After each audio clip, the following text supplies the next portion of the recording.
In the days before the great flood, the earth was consumed by darkness. Wickedness spread like a plague, corrupting every heart it touched. Violence ruled the land, and the cries of the innocent echoed through valleys of despair. God looked upon his creation and wept, for the world he had lovingly crafted had become a den of iniquity. Yet amidst this sea of corruption, one man stood apart, Noah, a beacon of righteousness in a world that has gone mad. Through this faithful servant, God would preserve a glimmer of hope beyond the coming judgment. The Lord spoke to Noah, his voice cutting through the chaos. I will bring flood waters upon the earth to destroy all life under the heavens. But you, Noah, have found favor in my eyes. God's words carried both judgment and mercy, a divine plan to cleanse the world and start anew. Build an ark, he commanded, for you and your family shall be saved. The Almighty then gave Noah precise instructions, detailing a vessel of immense proportions, a floating fortress designed to weather the coming storm. Without hesitation, Noah set to work, his hands, calloused from years of labor, gripped tools with renewed purpose. The sound of hammers striking would rang out, a symphony of obedience in a world that had long since abandoned its creator. Noah's sons stood beside him, their faces etched with determination as they hauled massive beams and meticulously sealed every joint with pitch. Day after day, the ark took shape, rising from the ground like a mountain of hope. To those who passed by, Noah's project seemed like madness. Laughter and mockery became constant companions to the sound of construction. A flood, they sneered. In this dry land, surely you've lost your mind, old man. But Noah pressed on, every strike of his hammer a testament to his unwavering faith. In his heart, he knew that each plank he laid was not just wood, but a bridge to humanity's future. As the ark neared completion, God spoke again, his voice filled with urgency. Bring into the ark two of every living creature, male and female, to keep them alive with you. Of the clean animals, take 7 pairs. Noah's neighbors, who had long dismissed his warnings, watched in awe as an extraordinary sight unfolded before their eyes. From every corner of the earth, animals began to arrive. Majestic lions padded softly alongside nimble gazelles. The ground trembled beneath the feet of lumbering elephants, while overhead, doves and eagles soared in harmony. Serpents slithered past the hooves of cattle, all guided by an unseen hand towards the ark. Noah and his family worked tirelessly, their hands now calloused from a different labor.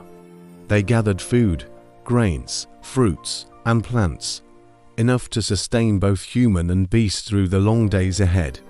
The air was thick with the scent of hay and the musk of animals, as Noah carefully directed each creature to its designated space within the ark.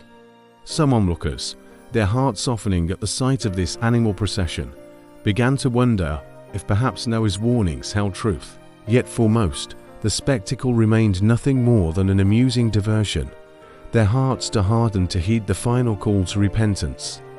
With the ark filled and provisions stored, God's voice thundered one last time, "Go into the ark, you and your whole family." Noah ushered his wife, his sons, and their wives through the massive doorway. As the last of them crossed the threshold, a great creaking sound filled the air. The door of the ark, too heavy for human hands alone, began to swing shut. In that moment, many realized with horror that Noah's madness had been divine wisdom all along, but it was too late. The door sealed with a resounding thud, not by the strength of man, but by the very hand of God. A hush fell over the land, an eerie silence that seemed to stretch for eternity. It was the calm before the storm, the last breath before judgment fell. Then, without warning, the heavens opened. Rain, a phenomenon never before seen in human history, began to pour from the skies. It was not a gentle shower, but a torrent that seemed to carry the weight of divine wrath. Simultaneously, the earth itself rebelled against its inhabitants. Fountains of the deep burst forth, water gushing from cracks in the ground with terrifying force. Panic gripped the hearts of those who had mocked Noah. They ran for a higher ground, Their laughter now turned to desperate cries for mercy. But there would be no reprieve. Rivers swelled beyond their banks, valleys disappeared beneath surging waters, and the very foundations of the earth trembled. In a matter of hours, entire villages and cities were swept away, erased as if they had never existed. Amidst the chaos, the ark rose gently, lifted by the swelling waters. Inside, Noah and his family clung to each other, their faith tested by the sounds of destruction that penetrated even the thick walls of their sanctuary. The animals, usually fierce predator and prey, huddled together in an unnatural truce, as if sensing the gravity of their shared fate. For 40 days and 40 nights, the deluge continued unabated. The waters rose higher and higher, until even the tallest mountains disappeared beneath the waves. The cries of those outside the ark faded into an awful silence, replaced by the relentless pounding of rain and the roar of churning waters.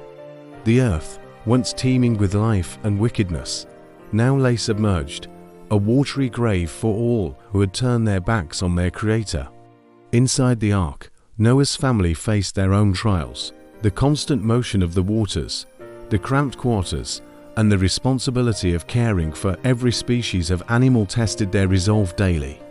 Yet they clung to hope, remembering God's promise of deliverance. Noah led them in prayer and encouraged their faith, even as weeks turned to months with no sign of the waters receding. At last, after what seemed an eternity, God remembered Noah and all that were with him in the ark. He sent a wind to sweep across the earth, and slowly, imperceptibly at first, the waters began to recede. The ark drifted across the endless expanse, a tiny island of life in a world reborn through judgment. Noah, eager for signs of hope, released a raven from the ark. The bird flew back and forth, finding no place to rest its feet, and eventually did not return. Undeterred, Noah then sent out a dove. But like the raven, it found no perch and returned to the ark. 7 days later, Noah tried again. This time, the dove returned with an olive leaf in its beak, a sign that plants were beginning to grow once more. Hope surged through the ark at this small token of life. When Noah released the dove a third time, it did not return, having found dry land at last. As the waters continued to recede, the ark came to rest upon the mountains of Ararat. Noah, his family, and the animals waited patiently as the earth slowly dried. Finally, after more than a year since the flood began, God spoke to Noah once more. "Come out of the ark, you and your wife, and your sons and their wives. Bring out every kind of living creature that is with you." With trembling hands and grateful hearts, Noah opened the door of the ark. Sunlight, brighter than they remembered, streamed in. The air was fresh and clean, purified by the great flood. One by one, Noah's family stepped onto dry ground, followed by the parade of animals. It was a second creation, a new beginning for a world washed clean of its former corruption. Overwhelmed by gratitude, Noah built an altar and offered sacrifices to the Lord from the clean animals and birds. The sweet aroma of the offering rose to heaven, and God made a covenant with Noah and all living creatures. "Never again will I destroy the earth with a flood," he promised. As a sign of this everlasting covenant, God set a rainbow in the sky, a brilliant arc of colors, to remind all generations of his mercy and faithfulness. As Noah and his family gazed upon this new world, they knew their journey was far from over. They carried with them the awesome responsibility of repopulating the earth and teaching future generations about the God who judges and saves. The great flood had ended, but the story of God's redemption had only just begun. Though judgment had cleansed the earth, hope had risen from the waters. The rainbow declared for all generations, even in wrath, God remembers mercy. Thank you for watching. Please like, share, subscribe and turn on your notification so you will be the first to see our next video.